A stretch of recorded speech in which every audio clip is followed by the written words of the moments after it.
Now we can start. I'm Yoshi Hayashi from Chubu University near Nagoya. Near Nagoya. Not Chuo University or not Chukyo University.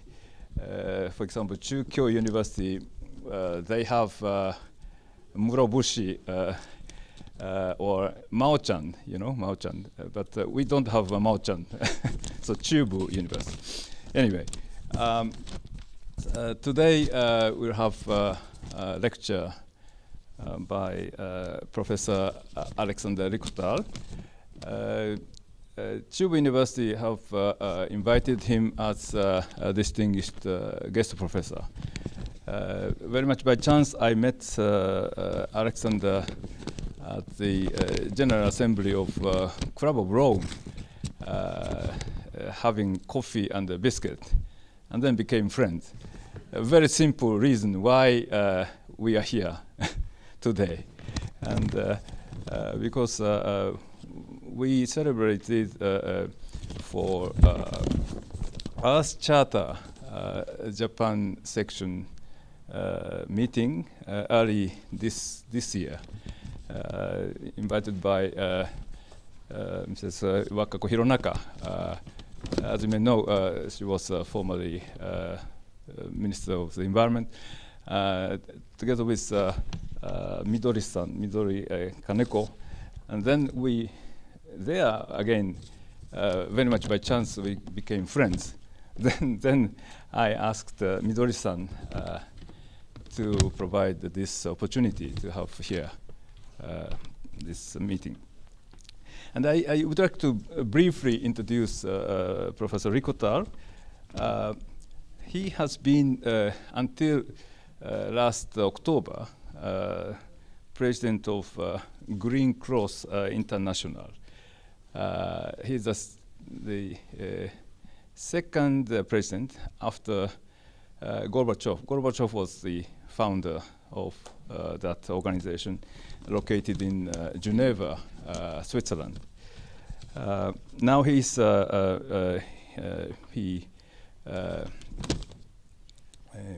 resigned from that position. Now he's a professor at Geneva School of Diplomacy and International Relations. He has more free time than before. He got a PhD at, in political science and history from the Moscow Institute of International Relations, 1972. By the way, he was born in 1950, same age as myself, very much by chance. And well, he noted that he was born in a very dark, end of very dark era, age, under the governance of Stalin. He has noted in his extended CV. And when he finished up his PhD, he wanted to get into politics or government, but still dark. Then he chose the way to become researcher. And then he did the work on, he's a historian of international politics. And then he became a 1980 a professor there and vice rector of the academy. And at the same time, because he was an expert in European security, so he was invited to become head of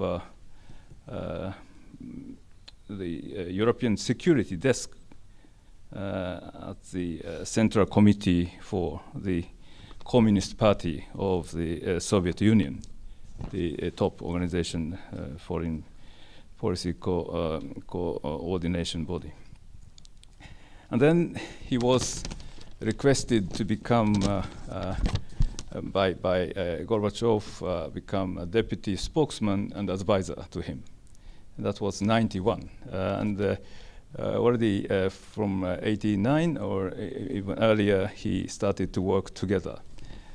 And then, since then, he had worked with Gorbachev, and still I had, during our trip to Shirakawa-go village several days ago, he still has communication once or twice a week with him. He is living in Geneva, Switzerland. Gorbachev is, of course, living in Moscow. So such kind of surrounding situation I just briefly introduced. So today he will talk about under the topic that Russia as a part of Europe or apart from Europe. So please, Professor Likhotal.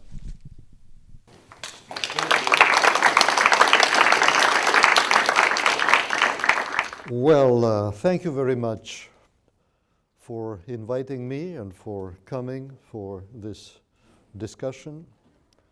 I am really very happy to be able to talk on this issue to such a professional audience. And of course, it's a privilege. I've been visiting Japan practically every year for many years, and this is the first time that I came during Sakura, which is very enjoyable. Well, I don't know if they say the same in Japan as they say in Russia. They say, if you want to make a simple thing complicated, give it to the professors. And I will try first to show you how this is done.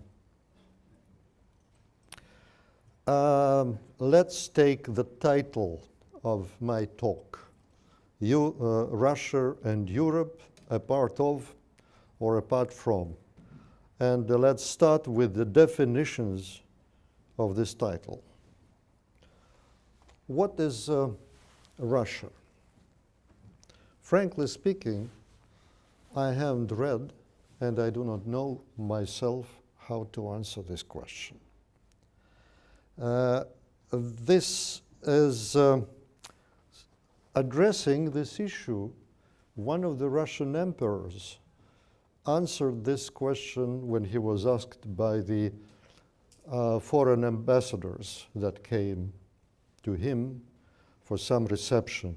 And there were lots of aristocracy around him. And the envoys asked him, what is Russian? And he said, well, and showed the people around him. There were Kazakhs, there were Tatars, there were Bashkirs. There were many ethnic groups represented in the aristocracy, all wearing their national dress, which were not sort of like the usual Russian dress. So the envoys asked him, and where are the Russians? He said, well, all of them together exactly are Russians. So I'm saying that just to make you understand that since its creation in the 9th century, Russian was not a ethnical denomination at that time and ever since. I want to give you a very nice quote from one of the big, my favorite poets, Marina Tsvetaeva. Maybe those who were in Russia know the name. So she said, Russia is not tied to a conventional territory, but rooted in the constants of shared genetic memories. So I am just showing you that all terms seem to be clear in the title, but when you start to dig into that, you understand that it's quite ambiguous sometimes paradoxical, and sometimes absurd. The second, what is Europe? Europe has always been different. Which one we are meaning when we talk about Russia being a part or a part of? The notion of Europe appeared rather late. At first, in ancient time, the entity was used as a geographical notion, just as a geographical notion, which was associated from ancient Greece with the ideas of freedom.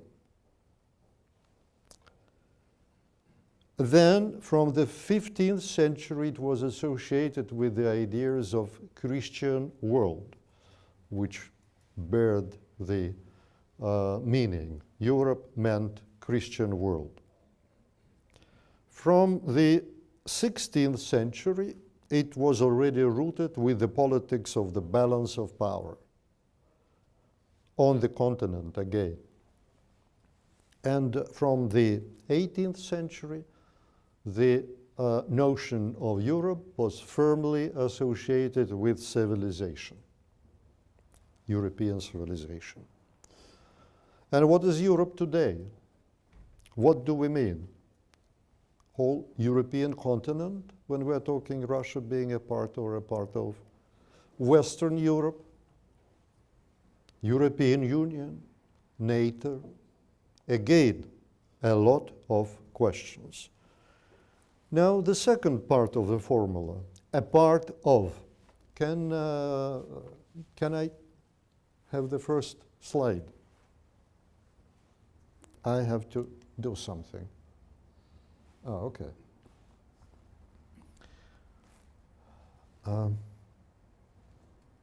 Yeah. It blinked? Yeah. Well, you see, this is Russia, and this is Europe. Can a part be much larger than the whole? Seems absurd.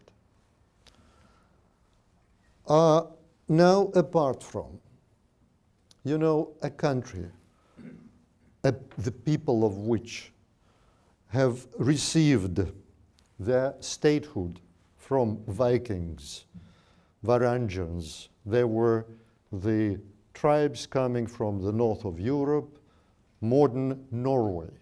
So the statehood came from the north of Europe, roughly from here. Basic culture and religion was borrowed from Byzantine Empire, which was the most advanced part of Europe at that time, much more advanced than Western Europe at that time, because it was a center of the Roman Empire.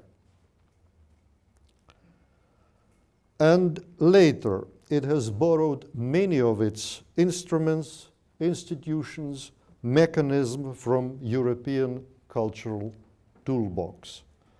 Practically, the state institutions were borrowed from Sweden,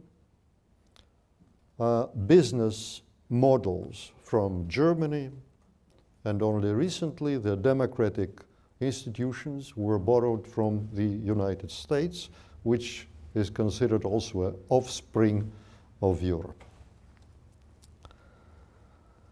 Today also, Russia has a lot of bonds connecting it to Europe. History and geography, culture and religion, decades of economic cooperation, and multi-million diaspora of Russians living in Europe today. It's roughly 10 million people living in Europe. Now my question, if not European, then what?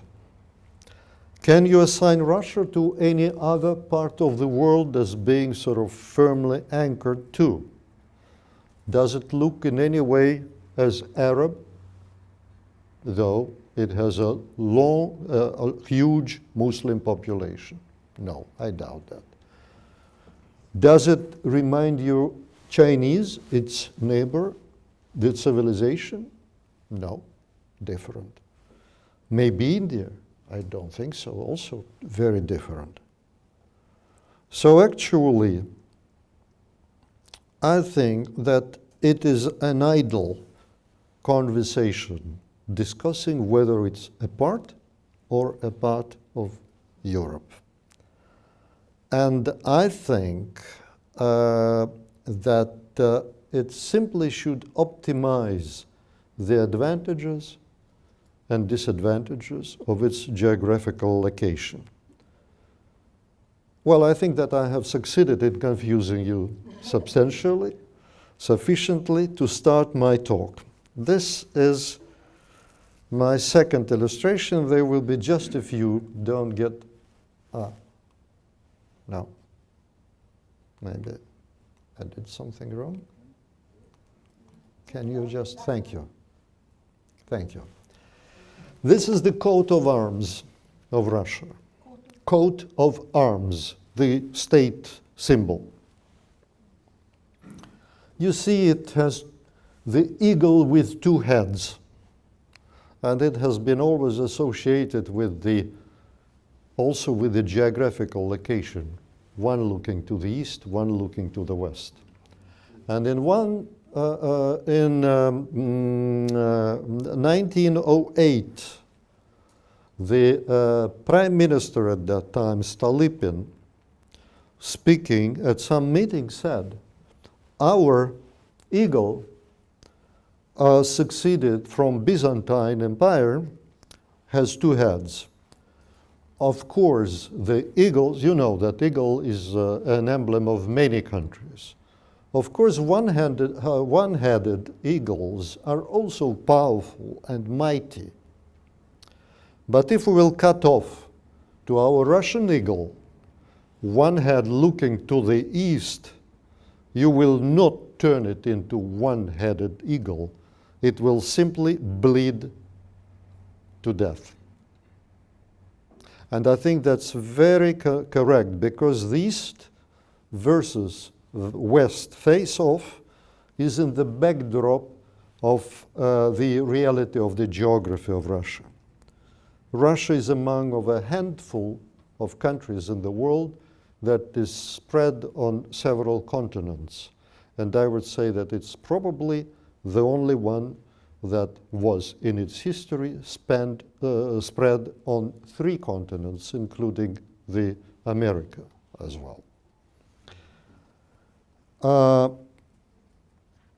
And looking at a map of the world, one cannot help but being impressed by the sheer vastness of Russia. And I want to show you how it has been growing for you to understand a little bit better what happened with this country. There you have the year. Yeah, please launch it. It was 750s. You see small, bigger, larger spot. This is Moscovia, the origins of Russia. And it was growing.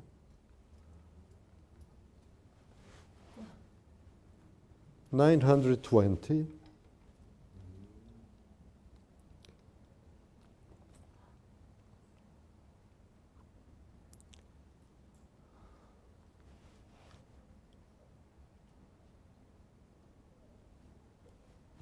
Again, that's the invasion of Mongols, which reduced it dramatically, and then again growing. And starting from the 15th century, Russia has been acquiring territory equal to the Netherlands every year.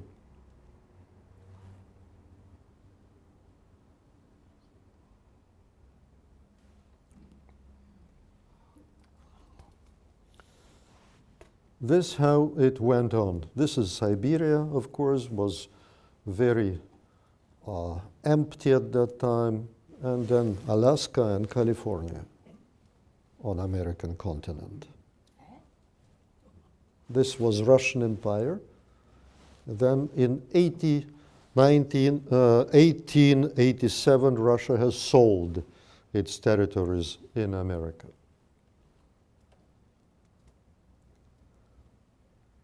This is the beginning of the war, the invasion of Germans, the end of it, acquisition of the territories of satellites, etc., etc.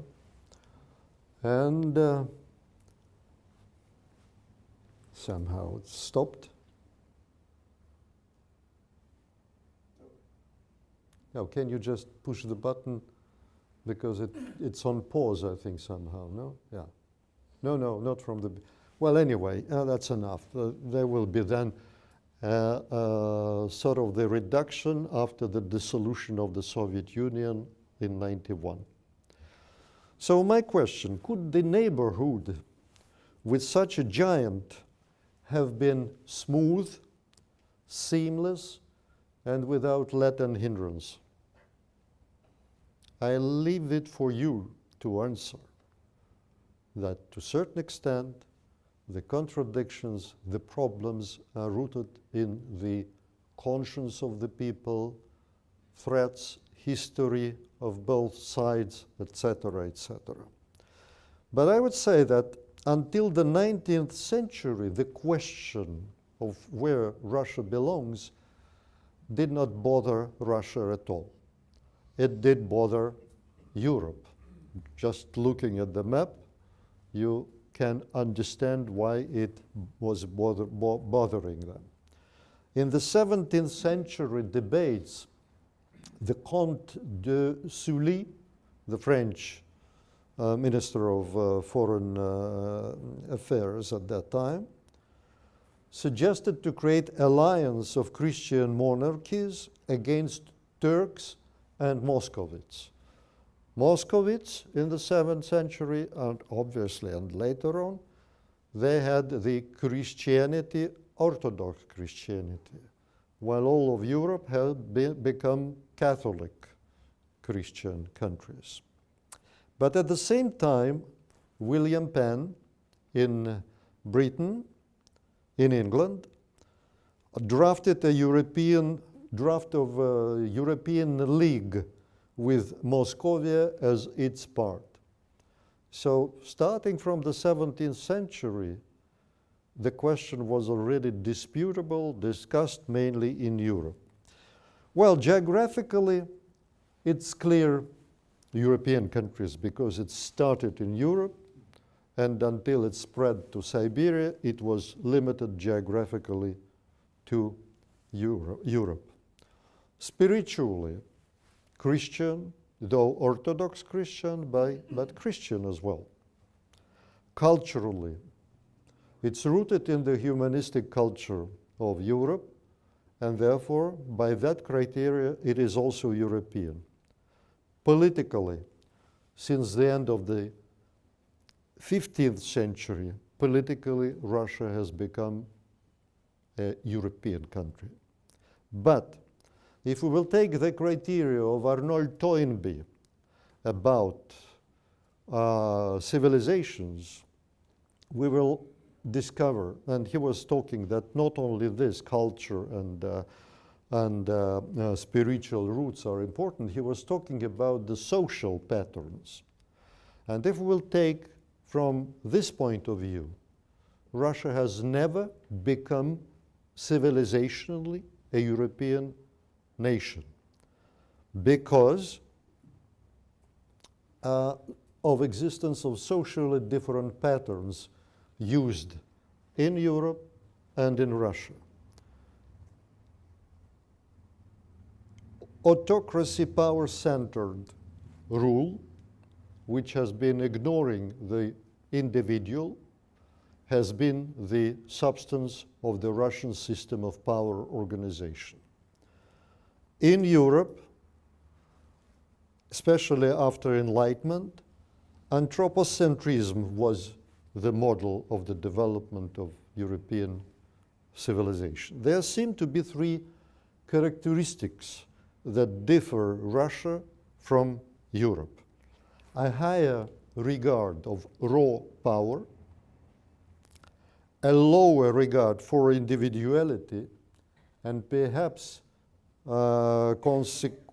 consequently the pervasive distrust to the West. Thus, since its creation in the 9th century, Russia has belonged to Europe, but Russians are Europeans with an emotional bent and identity bipolar disorder. With half of Europe and half of Asia within its boundaries, Russia will always be a dish made of many ingredients. In this sense, it is a European nation with a very specific historical path. And if you need to find any sort of description of what Russia is, I think that the most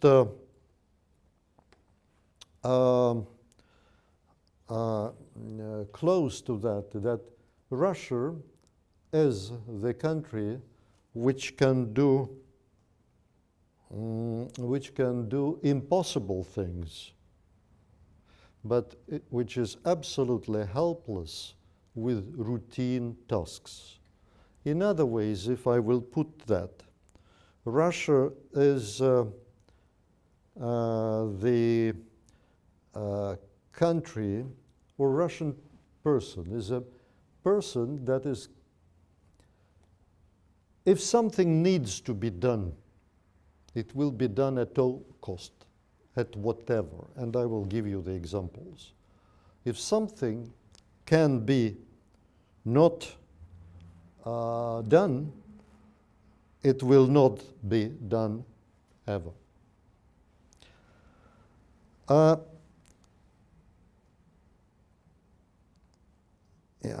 I need some prompting about what next. We had slide 3.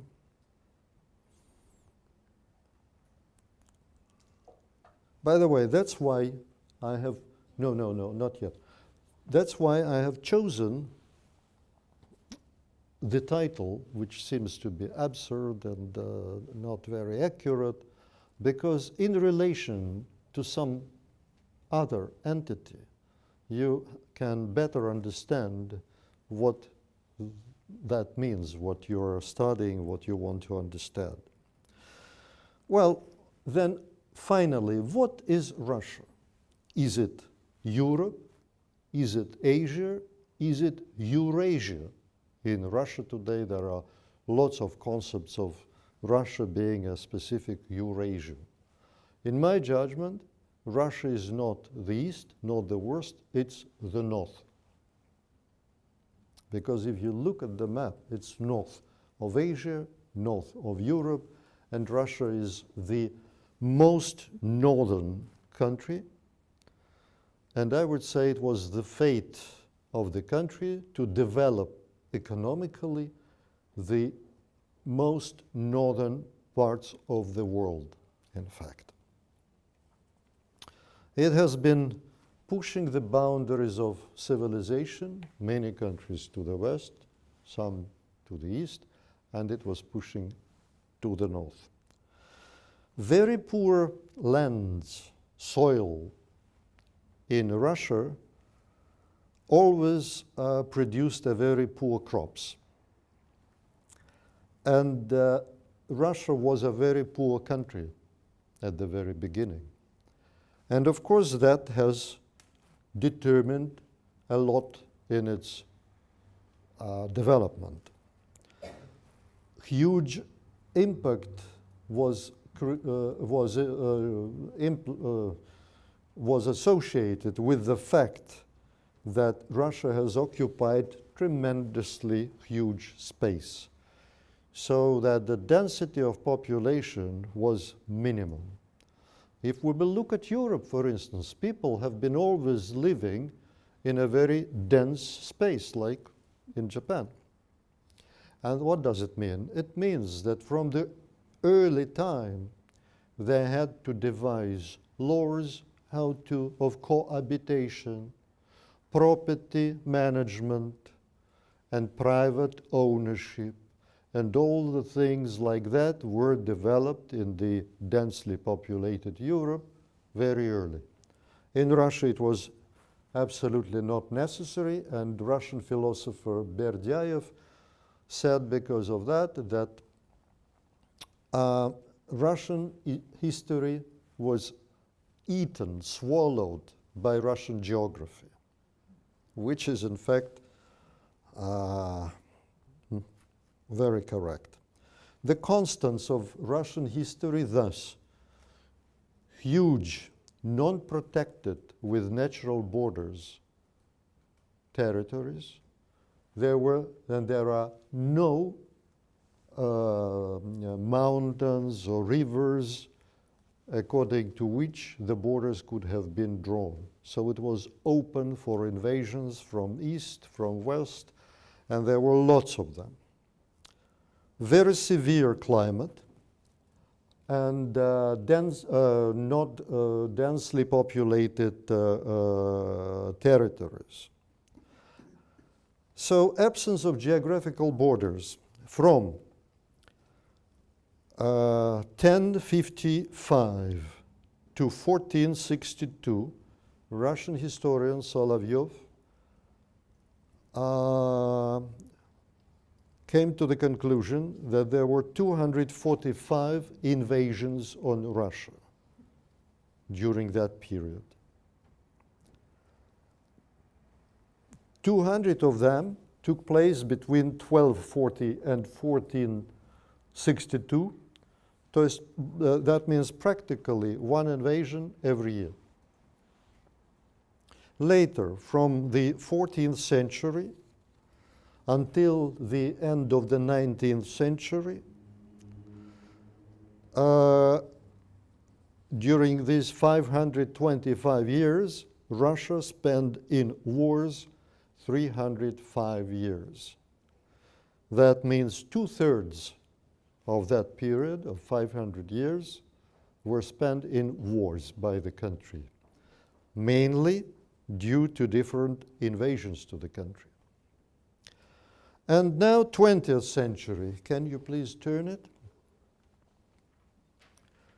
Russia has lost only in military conflicts more than 60 million people in the 20th century.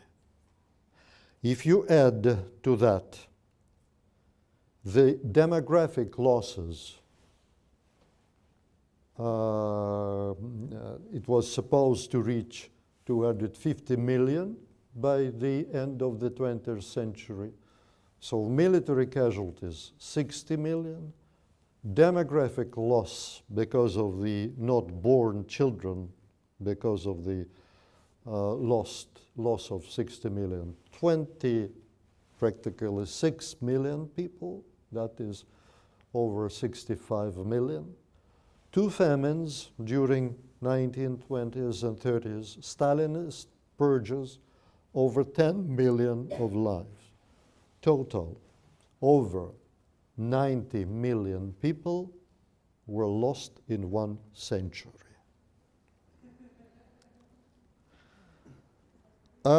Thanks to Arnold Toynbee, we know the formula. The bigger the challenge for any civilization, for any nation, more powerful is the response. And the Russian Empire created, let me say, not because of, but in spite of, in fact, in spite of all the challenges, of all these losses during the years. And it created its own evolutionary response to these challenges. The Russian response to that was super centralized power organization of state. It started in the 15th century, and since that time, with a very short intervals, it continues to be organized in this way. Russia because of that, in fact, has survived whatever happened during its history. There were many empires in the world that faded away and not remembered. Russia, as you've seen on the map, has been reborning after any, let me say, death of the country, and still existing. In fact, the state, the powerful state, has been the source of all of the Russian gains and pains, of both. As a result, in Russia historically, the role of the ruler, leader, is very is great, is exaggerated, and during hundreds of years, during centuries, the country was synonym with the state, and the state was represented by the ruler always. I would say here that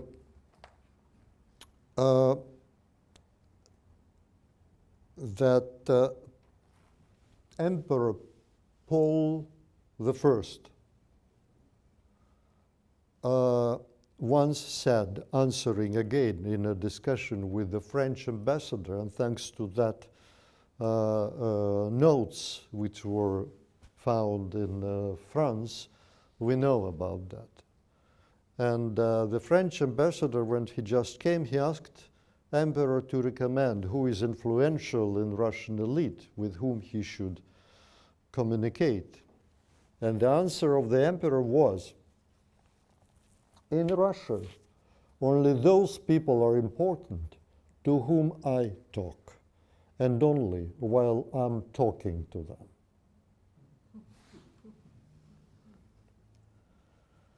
So really it's difficult to qualify such a country, such a nation. Again, I've lost my point. Okay. So autocracy, autocratic rule, has been a constant of the development of the country through all its history. And it's not surprising that today liberally minded people see in this autocratic rule the main problem which has crippled the Russian development. They call it evil genius, bad fairy of Russian history. But it's worth saying some words about that, because as in the West, and the liberal community in the country as well, is thinking that this kind of rule is some kind of a strange mutation which happened with the, let me say, software, and crippled the country. But I suspect that it was not the glitch of the program, it was not the bug of the problem, it was the program itself, the autocratic rule. Yes, I agree with the statement that autocracy has largely stopped the pace of development of the country, hindered the development of the country, crippled its development. But maybe because of that, it has survived over 1,000 years as a sovereign state. Today, people often ask, what should be done about Vladimir Putin, as if he had just suddenly popped up from nowhere and turned a compliant, a benevolent Russia into a malicious and growling bear. But Putin has not sprung from nowhere. He is popular in Russia today, and he is really popular, largely because, like all peoples in a crisis, including the Japanese, Russians value the leader who can maintain both internal order and provide external security, even if this is just an illusion. But people believe into that.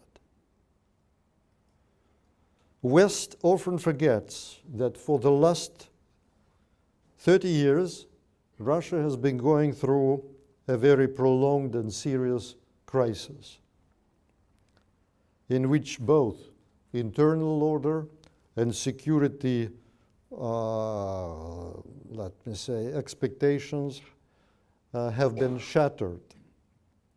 The breakdown of the Soviet Union created an emergency in which parts of the state broke away and serious conflicts erupted in Russia itself. In 1993, Russia was on the brink of a civil war, in fact.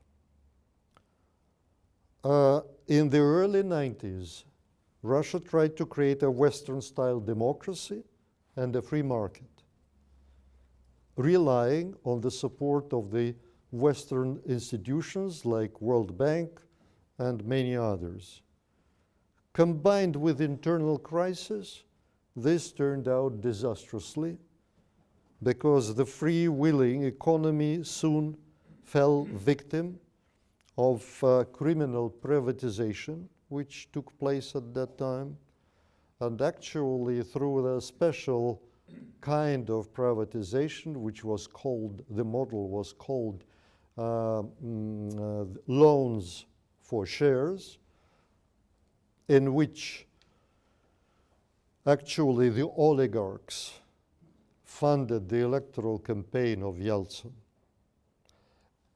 and giving the money and receiving the shares of the state enterprises for that.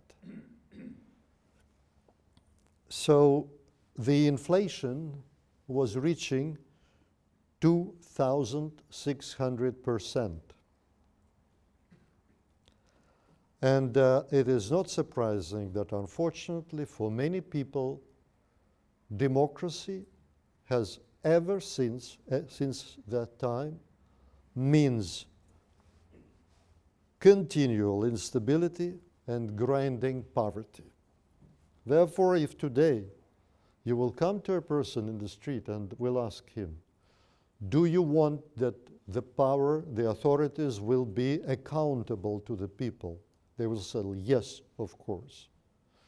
Do you want that the courts will be independent? They will say, yes, of course. Do you want the supremacy of law, the equality of everybody in front of the law? They will say, be answering yes. But as soon as you will ask, do you want a democracy then? They will say, no, for God's sake, no, we've had it enough. So that has become a sort of a dirty word, but that doesn't mean that the country does not need or doesn't want a real democracy. Then there were, of course, a lot of problems between Russia and the West, and lots of misunderstandings. You know, there were some commitment of the Western counterparts of the Soviet Union that after the dissolution of the country, NATO will not be expanding to the West. However, it started to expand as early as '94 and going more and more closer and closer to the borders of Russia. Again, I want you to understand, I am not trying to promote the point of view that that has created any dangers. In reality, I see no dangers if the countries like Ukraine and the rest of them will become part of Europe, will become prosperous, stable, reliable, and will be a good neighbors for the Russia. It will be good for the country, in fact. But we should not forget how many people it lost, what are the security perceptions of the people, and in politics it's always not the facts that mean, but perceptions of the facts.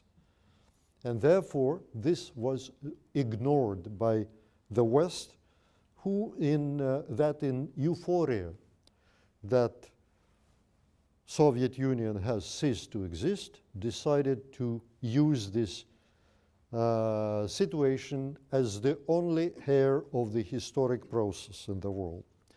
And that created another scar in the minds of the people, because it was all presented in political speeches of the Western figures that the West was the winner and Russia was then the loser. Frankly, I also disagree with that, because 250 million of people of the former Soviet Union, plus a dozen of other nations from different parts, from European allies and from the Asian parts as well, became free. I do not understand how acquiring freedom could be called that the country lost something. I think it was also a winner in a different sense, but it was a winner. And the end of the Cold War amounted to the win-win situation, in fact. But however, another problem, can you switch the last one? The breakup of the Soviet Union. Russia lost 5 million square kilometers of its sovereign territory, more than the equivalent of the entire European Union. It's 4.4 million square kilometers, or India, 3.4. That's how much territory was lost. Well, forfeited its satellites in Eastern Europe in addition to that, etc., etc. But actually, you can understand how people again feel about that. And when they're being presented all the time from the Western politicians that we won and you lose, they consider that to be a tremendous loss. Economically, after the dissolution of the Soviet Union, Russian dollar-denominated GDP peaked in 2013 at slightly more than $2 trillion a year, and has now dropped to about $1.2 trillion a year because of the oil prices crash and ruble exchange rates. To be sure, the contraction measured in purchasing power parity has been less dramatic. But in comparative dollar-denominated terms, Russia's economy amounts today to mere 1.5% of global GDP. It is just 1/15 of the size of the American economy. 1/15. And of course, in addition to that, Russia enjoys the title of the most corrupt country in the developed world. Clearly, the deteriorating economic situation is limiting state paternalism, and payoffs to the people were reduced substantially. And clearly this creates the problems for the regime, which has started to lose its viability now. In these situations, Russia has traditionally tended to internationalize its internal problems. In the absence of genuine institutions, the biggest threat for the regime is coming from the accumulation of the elements of irrationality and unpredictability in the social life of the country. Different branches of power have started to act in a schizophrenic way. There is no center of the decision making because one agency argues one point of view, another agency contradicts. One, for instance, a prosecutor office arrests somebody regardless of why it was done, but another will issue the release document. And that is happening continuously and more often. And in fact, Putin is gradually now being turned, because we are preparing, I mean, the country is preparing for the presidential elections next year.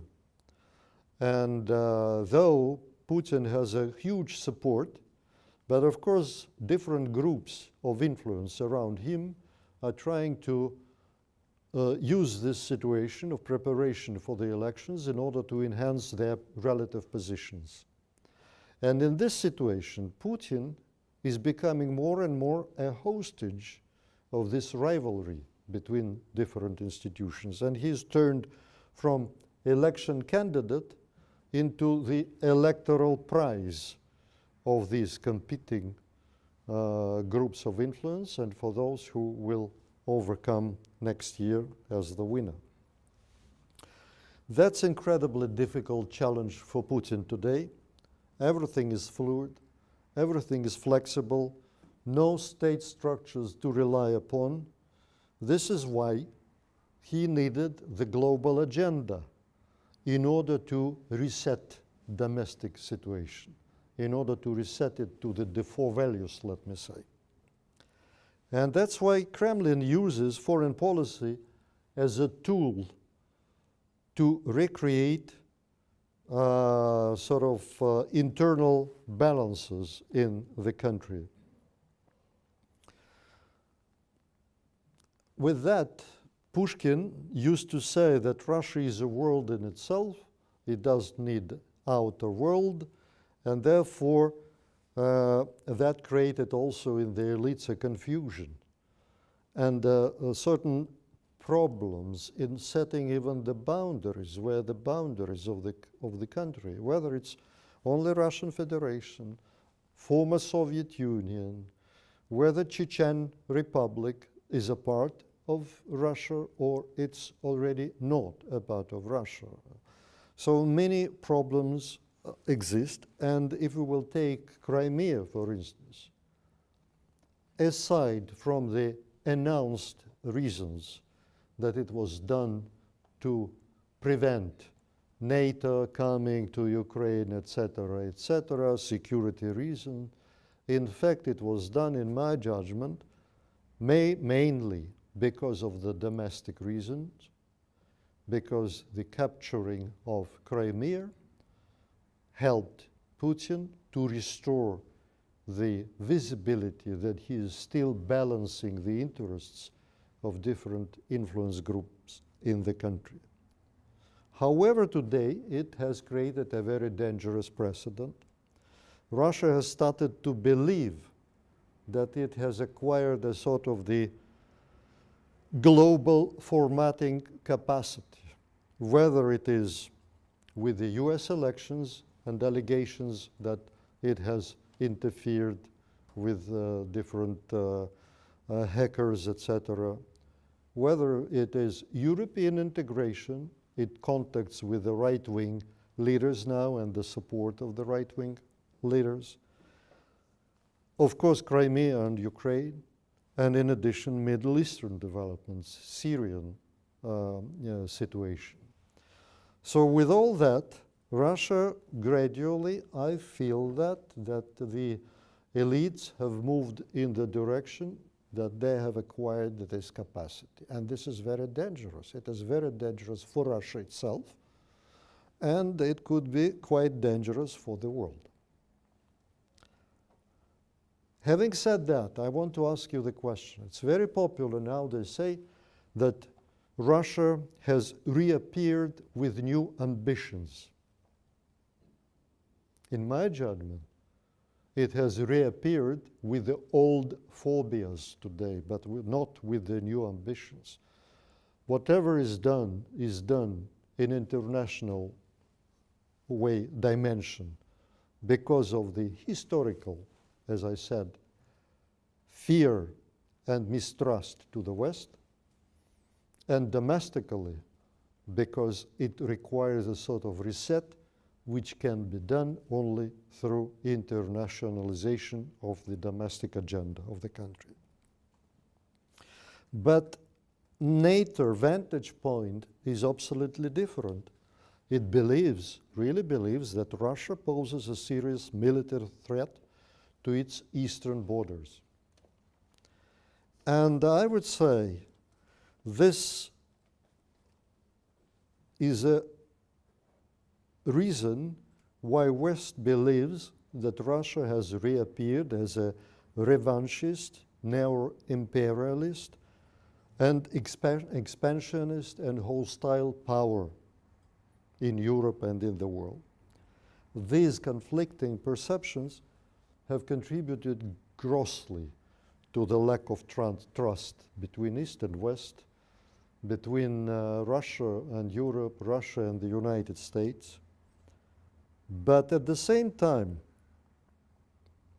I must say that it seems to me that it's not only the misperception which is at the core of this problem, because there are two other things which are not less important.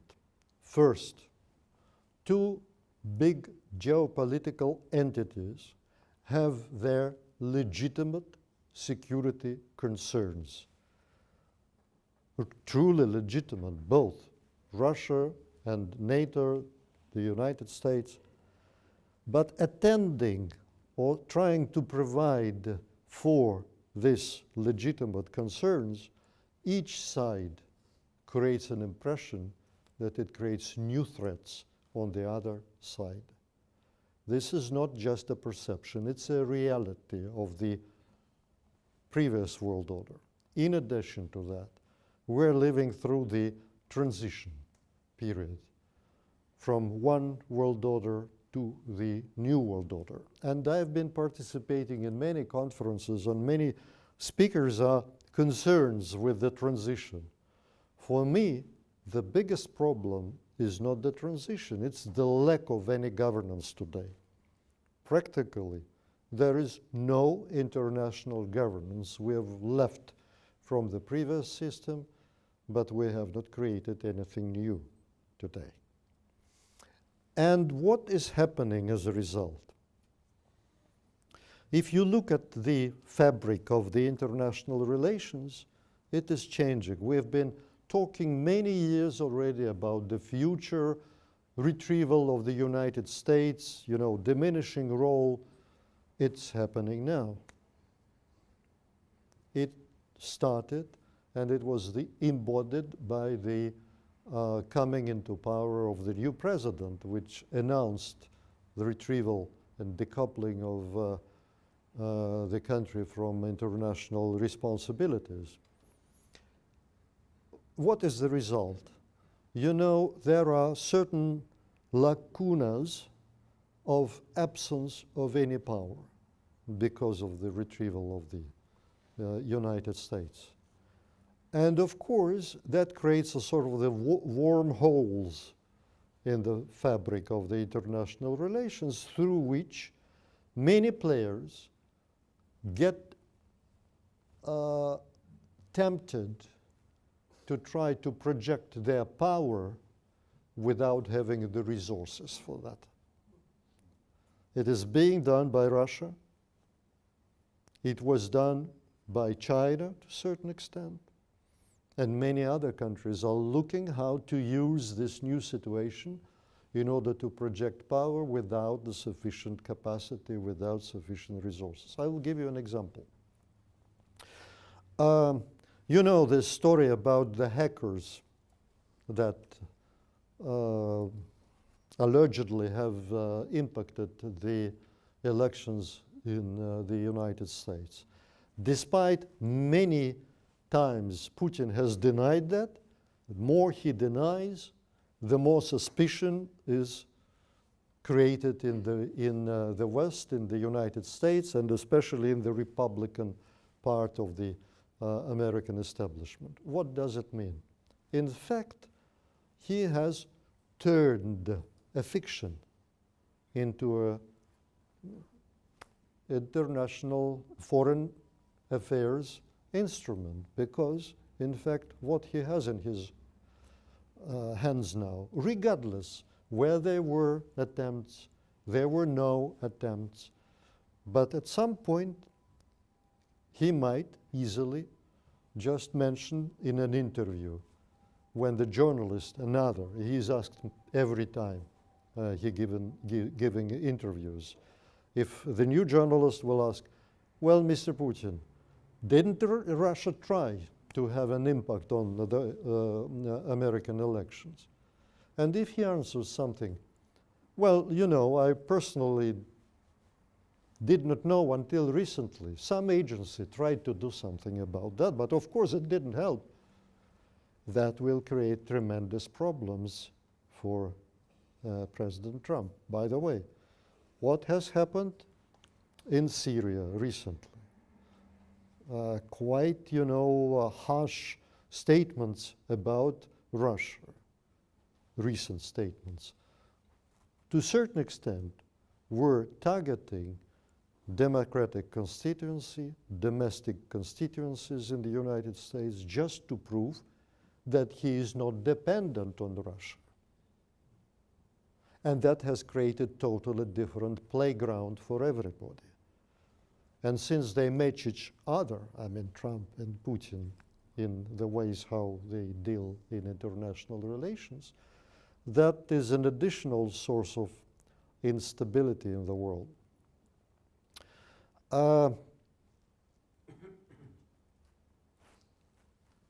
Yossi, do I have to? Okay.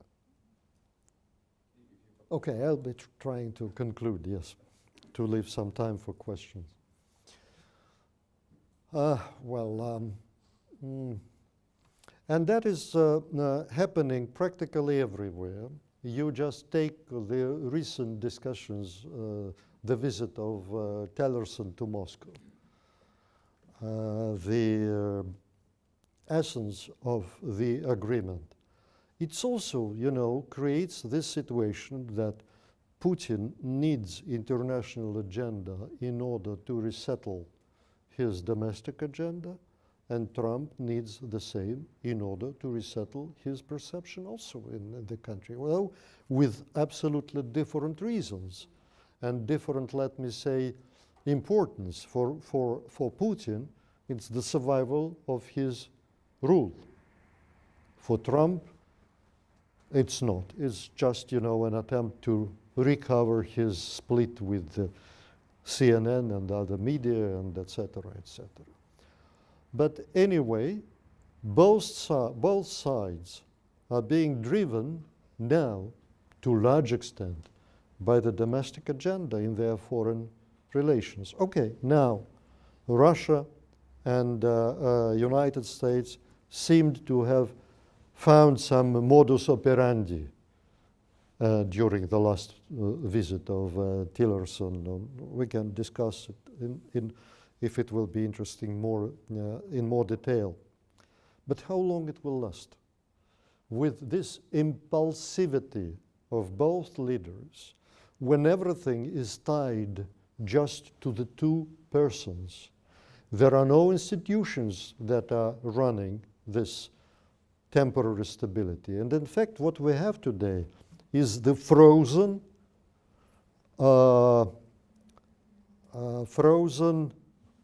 relapse to the new Cold War.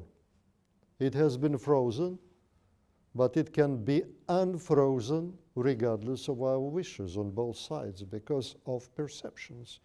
Something is done by Trump which is misunderstood by Putin and Russia, and we start again going to the Cold War, or vice versa, in any way.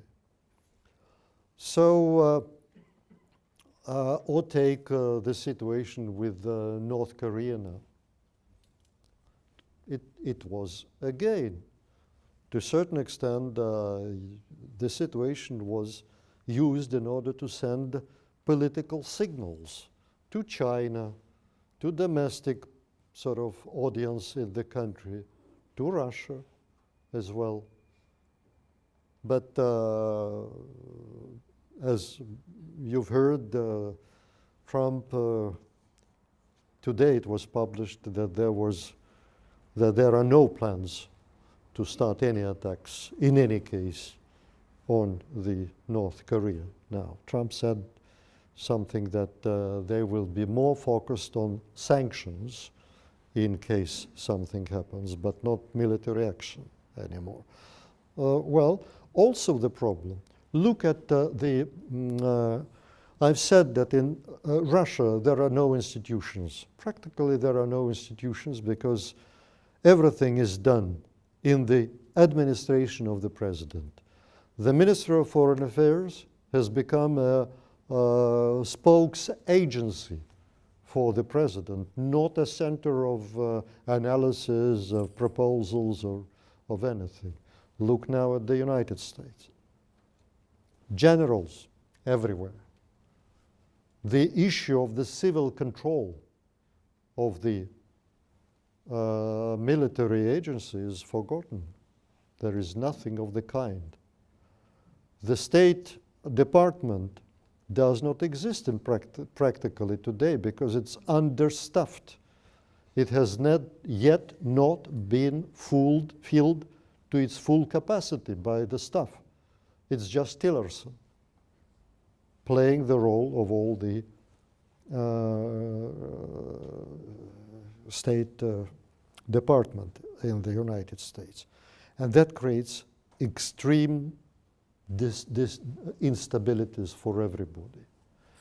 What is needed?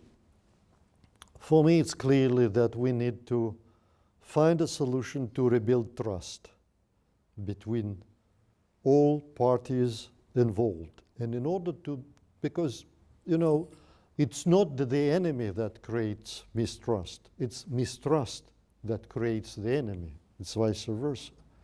And therefore, I think what is needed is to put much more analysis where we are with the international order, where it evolves, what is happening with the governance system today in the world, what will be the future role of the United Nations, because we are talking now not even about transition to multipolar world as opposed to unipolar or bipolar in the past.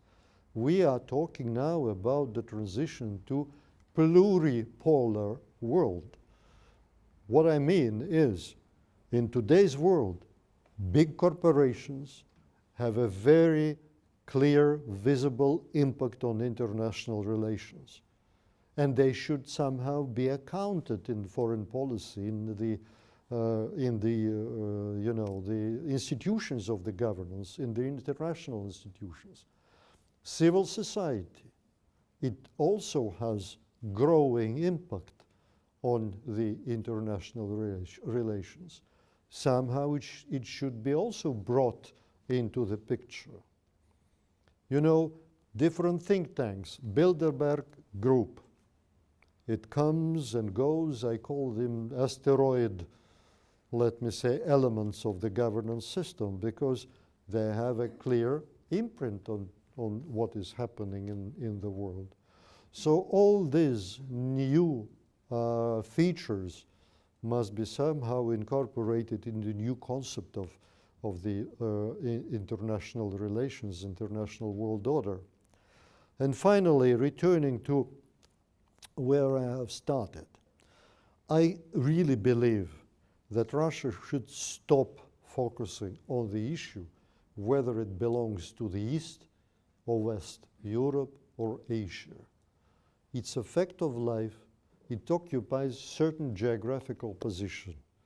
And in this position, it should use this position, because clearly 80% of the population live in the European parts of Russia.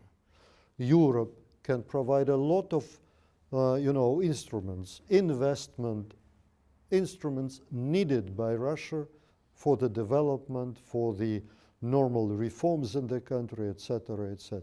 But clearly, it will be much more interesting partner for Europe if it becomes closer affiliated with Asia, if it pays more attention to Asia. And similarly, in Asia, it will play a bigger role if it becomes an ally of Europe, becoming sort of bridge between rather than choosing either or. So let me just stop at that. Thank you very much, and if you have questions, I will be glad to deal with them.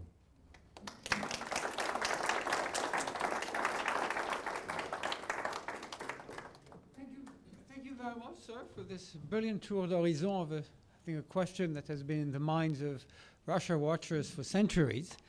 So the process is, if you have a question, just raise your hand and walk up to the mic or speak from your chair if you don't want to be recorded. And who has a question? You do. Okay, well. Yeah, Dr. Anthony Fenton, and I'm adjunct professor in global studies at Jose University. Two questions, if I will.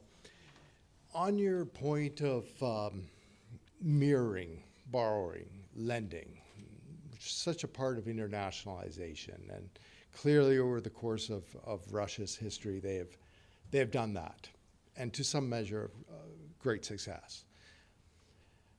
They seem not to have been so adept at borrowing in terms of looking at how other expansive countries, or big countries such as Canada, a young country in contrast, has been quite effective at managing large territories by having good infrastructure and in place, albeit at a high tax rate. So why haven't they been more effective at looking at keeping the country running, doing the mundane things, as I think you referred to?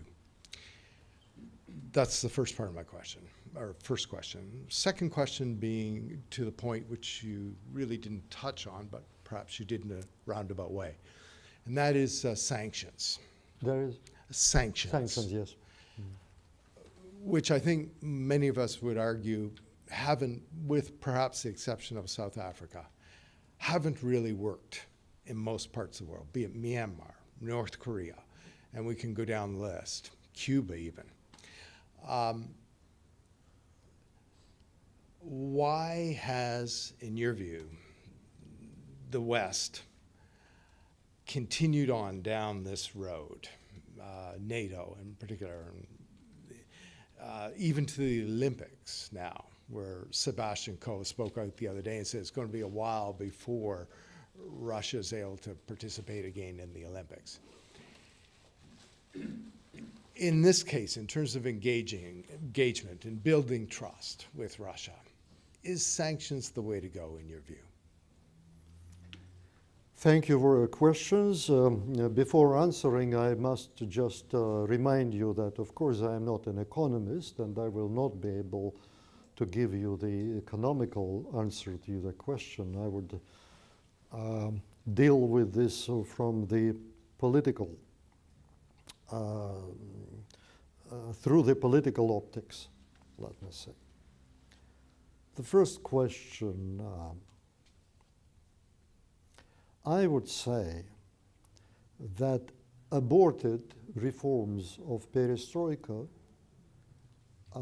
at the turning between 80s and the 90s have created a lot of temptations for the new elites that came to power to achieve the goals of transformation as quickly as possible. Yeltsin was promising to turn the country into a modern European country in 4 years. Coming to power, let me say, from the 26th of December 91, that meant that by the end of 95, it should have become a normal European country. He had a team of brilliant economic experts led by Gaidar at that time, but they were treating the problem of the reforms in a purely technological sense, not taking into account the history of the country, not taking into account the psychology of the people, not taking into account that it was going through explosive time during that period.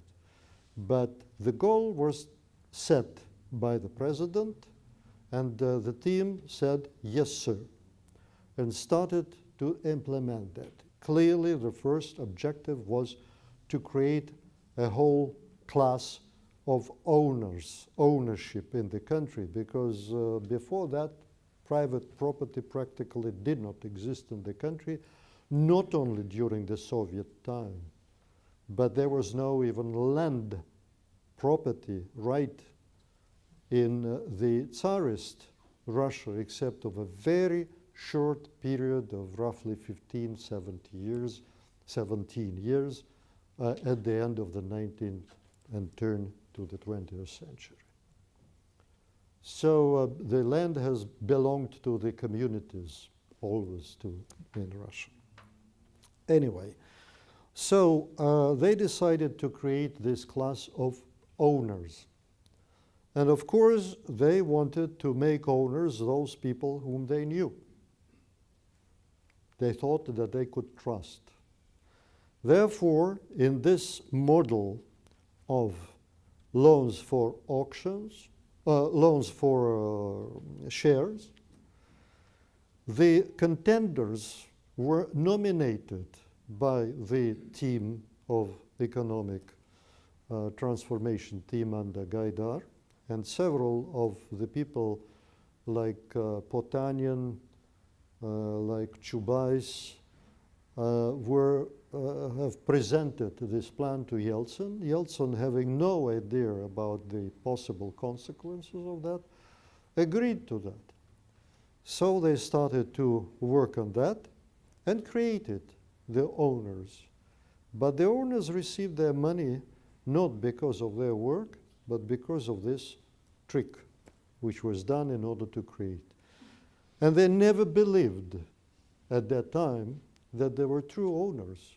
Psychologically, they acted as if the managers of this capital. They could not understand how billions came to be run by them, and they understood that at any point the state can get it back. And it happened not once with Khodorkovsky, with many other oligarchs of the early time. But another problem which prevented from normal reforms was the age-long economic system, distributive economic system that existed in the country because of the autocratic political rule. The head, the ruler, took all the responsibility in his hands. I don't know how taxes are distributed in Japan.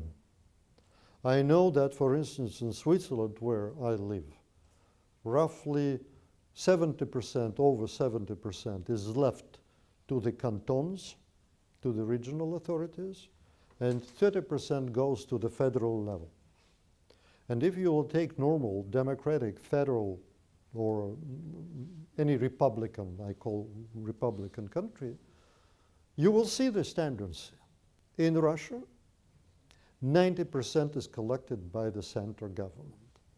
And then they collect this money, and they start distributing this money with the regions, with the industrial groups. And that is one of the major resources and instruments of control over the country. Today, for instance, Chechnya, practically it's an autonomous republic which runs its own laws. It is practically totally alien to Russia, and the only reason that it remains, that it gets huge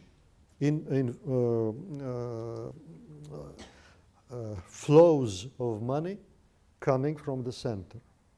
Obviously, this kind of paternalistic system contradicts the essence of the reforms. So I think these two factors prevented the normal way of reforms, as it happened in Eastern Europe, for instance, in Czechia and other countries.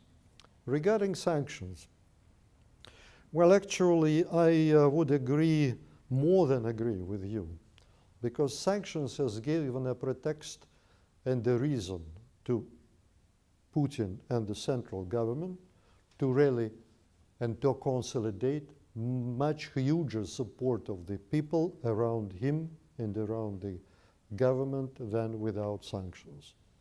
And especially since sanctions have happened at the time when this autocratic regime has committed a very long relapse towards the authoritarian rule in the country,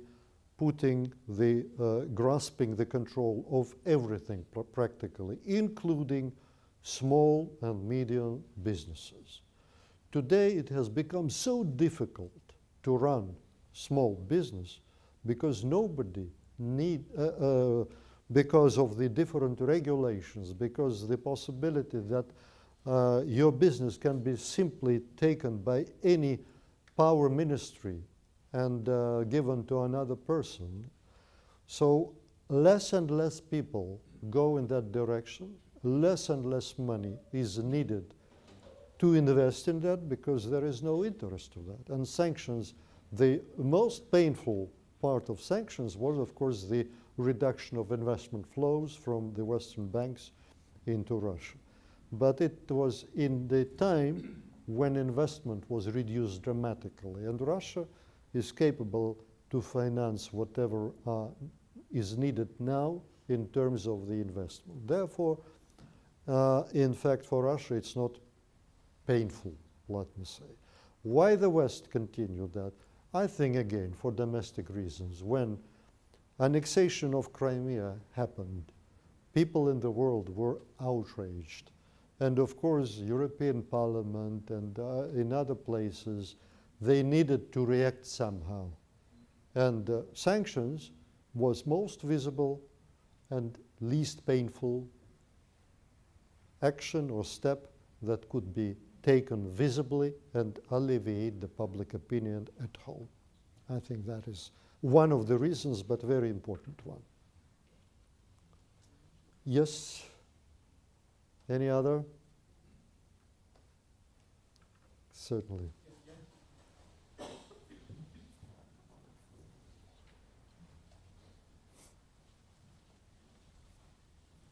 James Brown, I'm Associate Professor of Political Science at Temple University, Japan.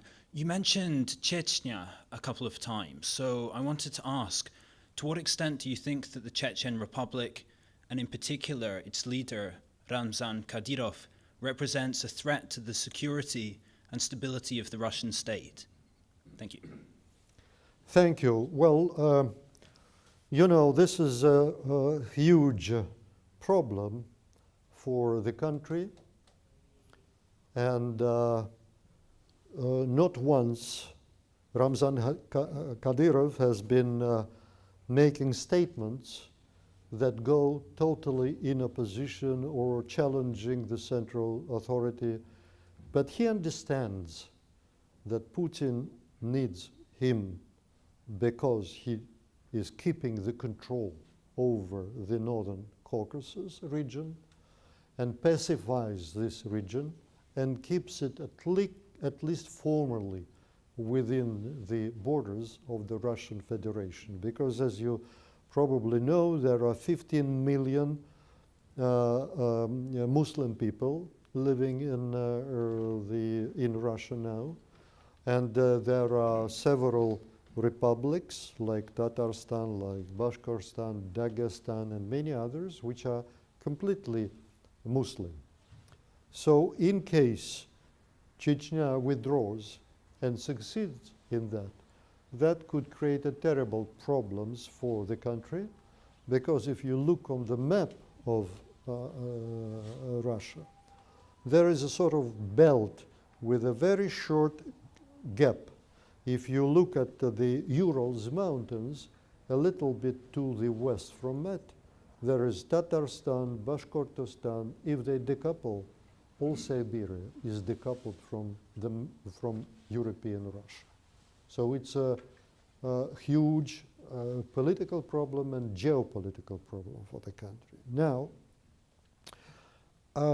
but Ramzan Kadyrov needs Putin as well, because after the 3 wars in Chechnya, after the destruction of the country, he needs a continuous flow of the money in order to provide the living standards, which are much higher than in the other parts of Russia today. 20% of the Russian national budget is redistributed to feed Chechnya appetites, let me say. So they needed each other, and this combination will last until the difficulty of the central government will prevent from wiring all these amounts to Chechnya. And in this case, Ramzan Kadyrov, when he was younger and before becoming the president, he was one of the rebellion groups fighting with Russian troops at that region. So he will easily convert his power. He has a private army now organized by him, 30,000 people, extremely well prepared, well equipped, with good. But for the time being, he positions himself that this will be the last resort in case of rebellion in Moscow. He will send his troop to help the president of Russia. So this is a very unbalanced and again unpredictable situation, but it will live only to the extent that it is mutually beneficial for 2 people. Well, thank you very much. I think do we have one more question? Yes. So if we could have your 2 questions maybe together in an answer, and then we'll have our kind of informal reception. Togo-sensei. Thank you very much, Togo from Kyoto Sangyo University. I wanted to make 3 comments leading to one final question. Comments. You have said many things, but I think one of the most important observations you have made was that we are in a formative transformation period in the order of the international relation in the world, global society is now gone, and we need to recover from there. I cannot agree more. And I have recently thought that from 2008 onwards, we have entered into the world of my country first. And the culminating point was last year when Trump said America first. Now, in that situation, how to recover this transformative stage? Second point. There are those who ascertain that values should be brought back, democratic values, for instance. I cannot agree. I've always thought that what is needed now is the capacity of understanding the other, or capacity of diplomacy and the capacity of dialogue. Now, observation 3. From the time Trump shot 59 missiles to Syria, I think we entered into sort of qualitatively more dangerous arena. Why? Because usage of power has to be the last resort after diplomacy has failed. Clearly, that was not the case. Now, if that tendency began to disseminate, we really are going to enter into a dangerous arena. Now, my last question. My question is, what can Japan do? Okay. What can Japan do? And we have now two major issues in terms of the immediate danger: North Korea and Syria and Russia, U.S., Russia, European relations. I am afraid to say, sorry, but when we ask what can Japan do, it should be understood as what can Abe do? My view on Abe's policy towards North Korea, I have a very different view, and I cannot make any, or I cannot hope that Abe will take any meaningful, decisive new direction in this area. But Russia is very different. As you know well, Abe is very warm to Russia, and he's going to Russia in April. What kind of dialogue would he be able to conduct with Putin? I think this could have a critical importance for Japan's foreign policy and, in a way, for the stability of the whole world.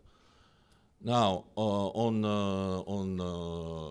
Trump's 59 missiles, as you may know, my understanding, Abe at least verbally tried to make subtle statement. He supported Trump's determination of eradicating chemical weapons, with the understanding that this will become the last usage of power. That was a very legalistic distinction. I don't know whether Russians have understood it, but at least this is a fine point. He tried to dissociate it a little bit from Trump's position. This is only weapons I think Abe have so far accumulated. But what kind of tip would you give to Abe in talking to Putin in April?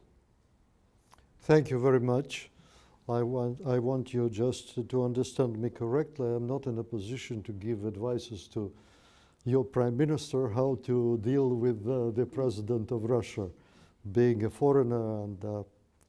But anyway, I will try to answer your questions, other questions, and deal with the general issue of that.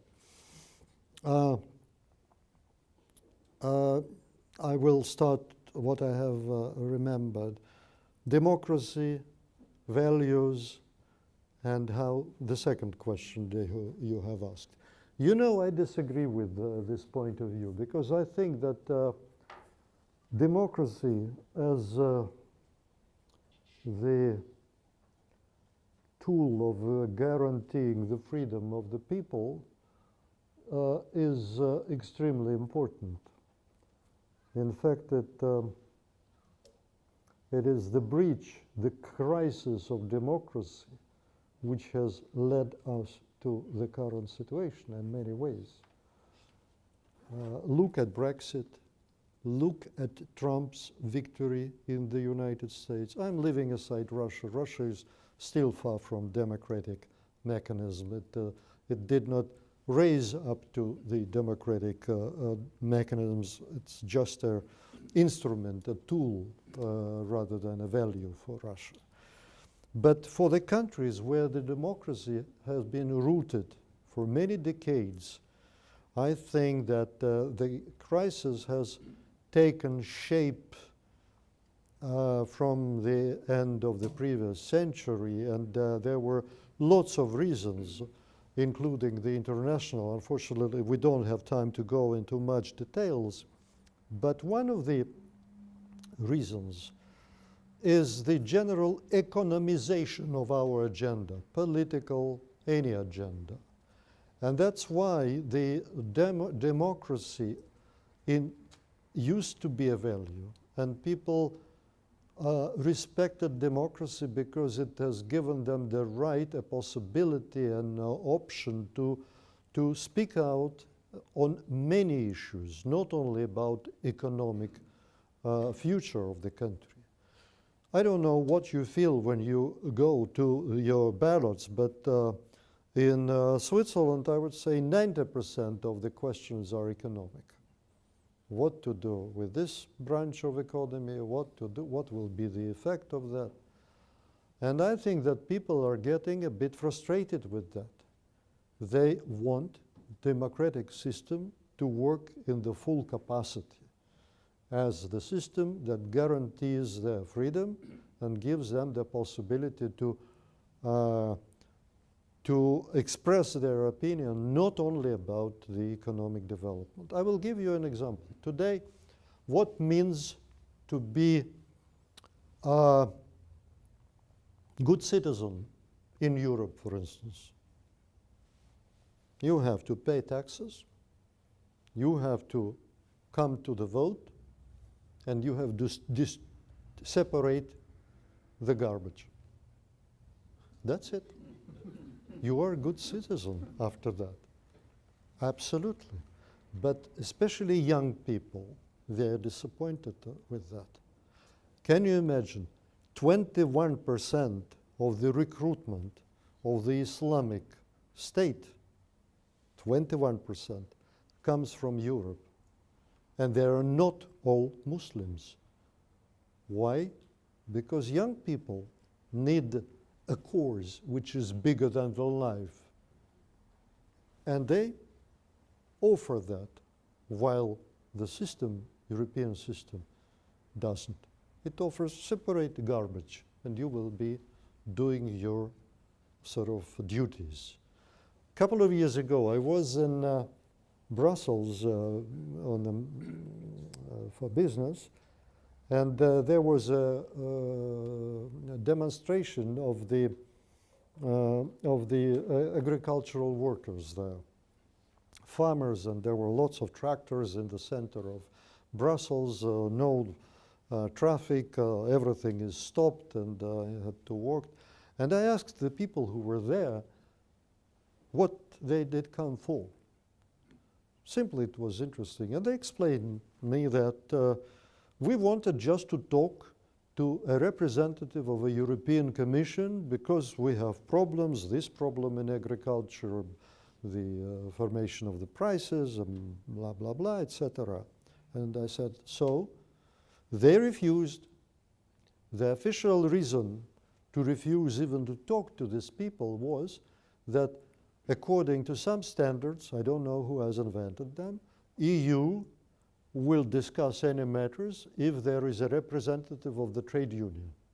And there was no representative of the trade union. And even at that time, I thought, listen, who will want you if you even don't dare to look into the eyes of the people whom you steer?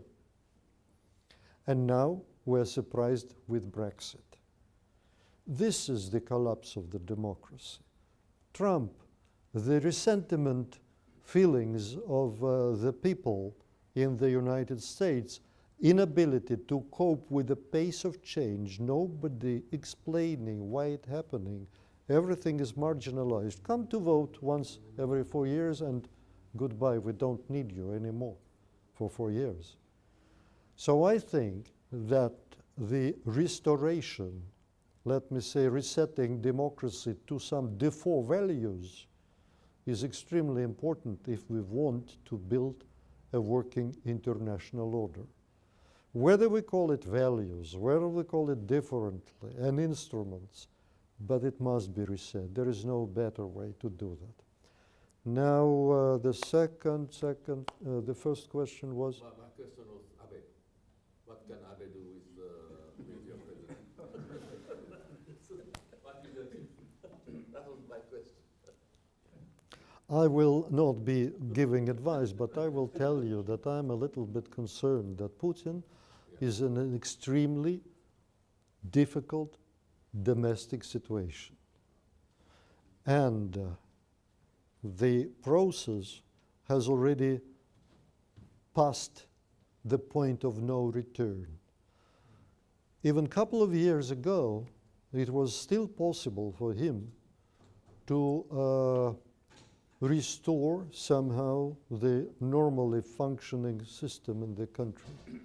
And it was during the protests of the 12-13. But you're right, you started with the 2008.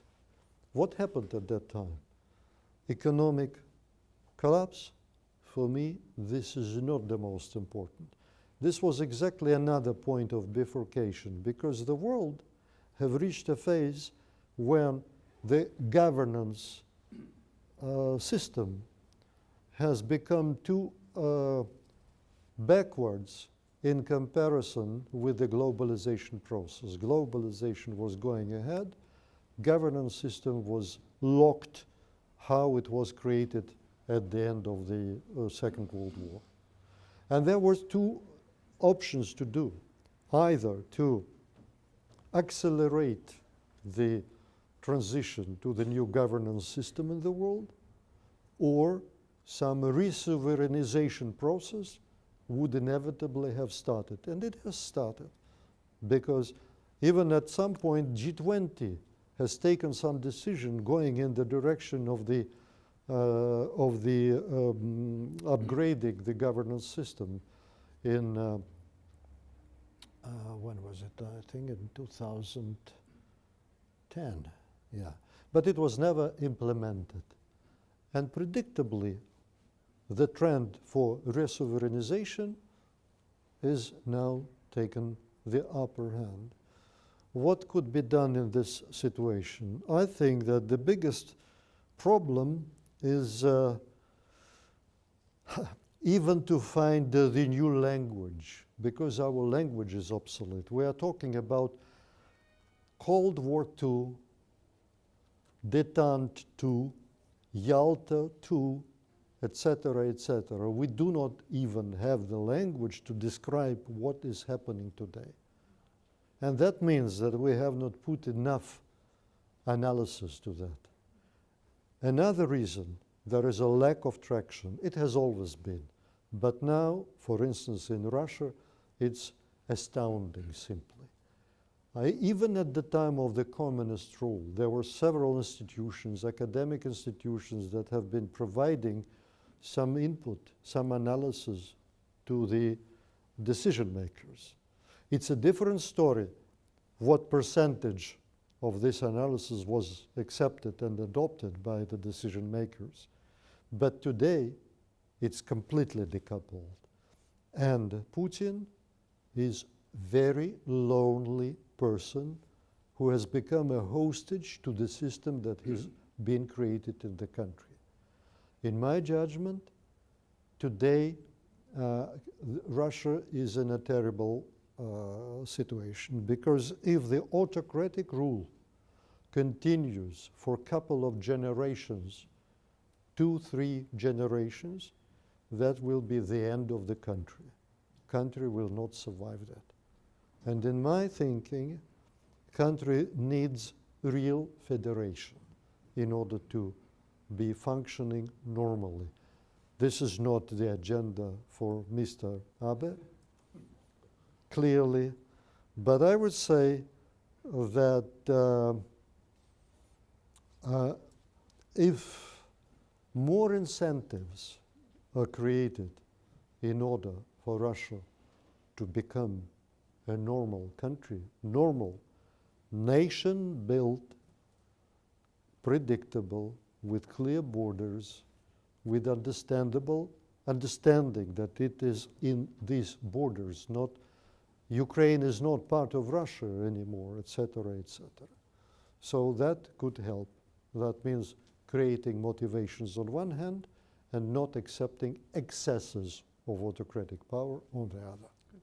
We have time really for one very, very short question, because we have a short reception, then we have to leave the room because of logistical issues. Thank you very much, Professor.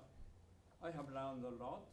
There are short two questions. Yeah. One is the Northern Territories problem. It's a touchy issue between your country and Japan.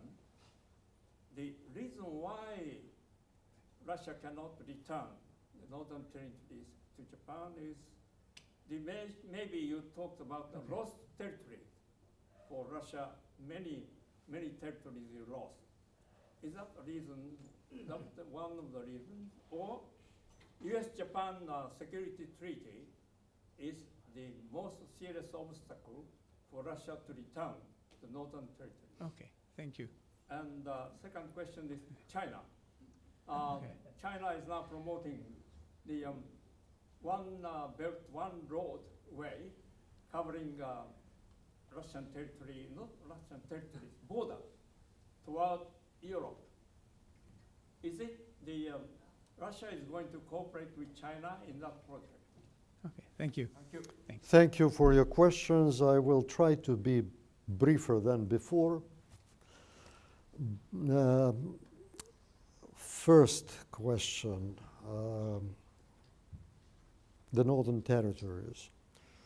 You know, as early as '91, when we were at the end of the '90s, when the first trip of the Soviet leader was planned for April '91, and there was a preparation for the future negotiations and meetings. Of course, a lot of brainstorming has taken place at that time, how it was clear that the issue will surface in any way. So there were some hotheads which were proposing that Russia should just meet immediate sort of demands or expectations of Japan. There were lots of discussions that we need a lot of investment and money, so we should link it, etc., etc. But then the position was totally different. It was clear that it was not possible for psychological reasons, political reasons. Soviet Union was clearly somewhere in a limbo at that time, and nobody knew what to expect.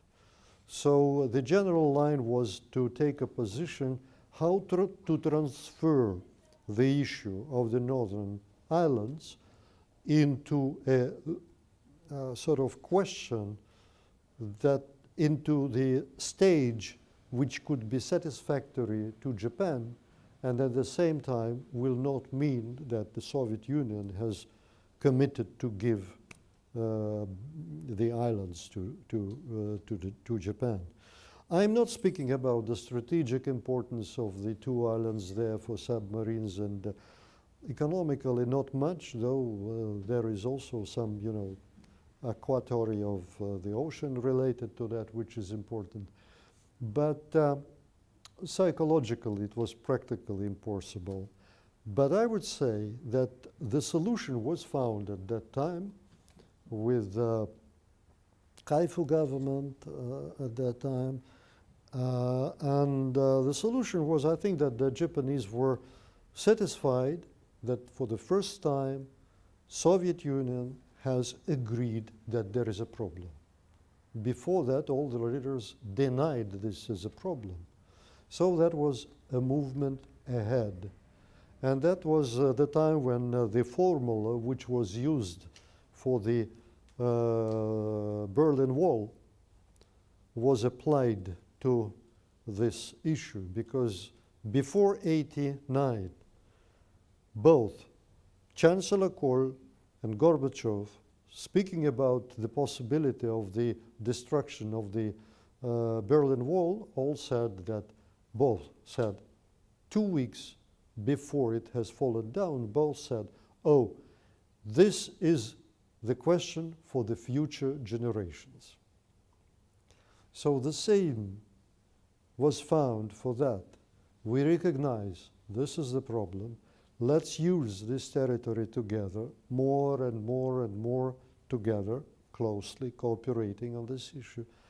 And history, the development, will make the last full stop in this question. So everything was important. Perceptions, the problems that arose from that, and you know, of course, Gorbachev could not ignore the position of the military at that point. Of course, they explained the importance of that, of these islands. The second question, it's about, sorry, I'm already forgetting. China, Shanghai. China. Shanghai development program or something. Yeah, yeah. Well, you know, with all the very loud statements of Russia after imposure of sanctions that it will sort of compensate what it will lose from China, it is still just 2% of the Chinese foreign trade, the trade with Russia, after already some raise in the relationship with the country. Russia, I think, understands very well that if it will be solely orienting itself on China, it will fix the raw resources supplier forever, for China, not for Europe, but for China. So I think that there is now understanding that it is necessary to develop both ways, because even for China, Russia will become more interesting counterpart if it will enhance its links with Europe, and vice versa, as I said in my main talk about the need to look with the eagle looking on both sides. Thank you. Thank you so much. Thank you.